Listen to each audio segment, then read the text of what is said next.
Hello, my garden friends. This is Jersey Shore Lisa from MyNJGarden.com, and today I'm starting seeds. I'm in my living room and I have a setup here. Yesterday I added water to a dried packet of coconut core, and that's how I ordered it. I ordered it online, and it came shipped in a fairly small box, and I was surprised at how small it was, but it was so dried and so compacted into a brick of coconut core, and you just open it up and add water and you get a tremendous amount of soilless seed starting material. I ended up putting it into this tote, and this is actually what I have left, because I've filled up 4 of these trays. Each one of these trays has 45 little cells in it, and these are all filled with the coconut core, but the tray actually had a different kind of a base, and I've just put them into these disposable chafing trays that I use every year when I start seeds, because it just makes it much easier to water, because I do start them indoors. Now, my light setup is downstairs in my basement, but I didn't want to do all this down in the basement because it takes me a while and I'd rather be up here in the daylight. So that's what I'm working on today. And in this very first beginning stage, I'm not putting little plant markers into each tray.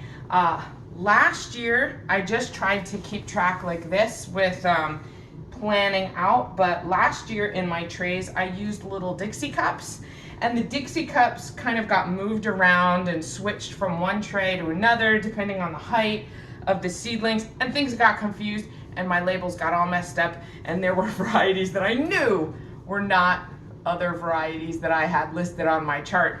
So I failed in keeping track of my varieties for the most part last year. This time, because these trays have fixed cells and I can't easily move the plants around, I feel like I'm gonna be much more successful in keeping track. So that's what I'm doing. I'm labeling what I plant in each cell, and then if I need to pot them up, when I do pot up the seedlings as they get bigger, then I'll include a plant label in that pot. That's my plan.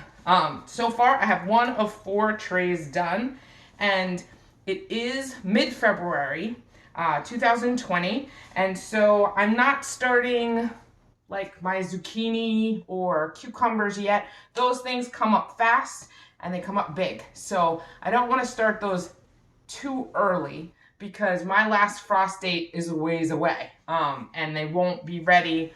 I'll have to pot them up probably multiple times. The roots will get shocked. The plants won't do well if they're in little containers for too long before you get them in the yard. They'll be stressed out and they'll probably bolt and go to seed too quickly. So I don't want to do that, but I do want to start things like herbs and perennials now, so that they have enough time to get mature enough that I can plant them out when spring comes. So I'm starting things like balloon flower and milkweed and fennel and some lovage and oregano, things like that. So that's what's planted in this first one, and then I'll go down the line. I do want to try to start a couple of things early that I've heard are notoriously difficult to start and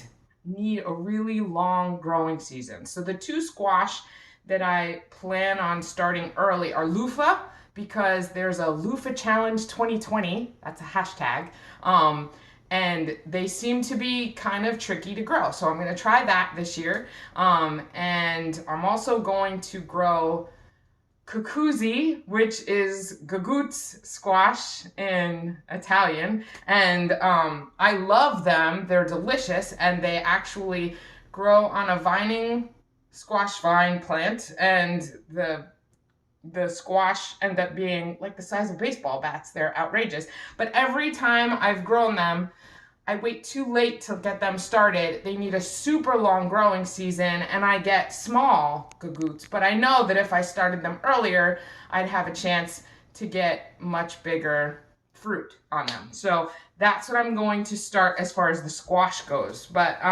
other than that, I'm going to do some peppers and eggplants because they take a little longer to get going for me, and I'm not always successful, so I might have to replant those before it's time to put them out. But I think I'm gonna wait. I'm gonna make myself wait a little longer to start tomatoes because I always start tomatoes too early, and I feel like this is a little too early for tomatoes in New Jersey.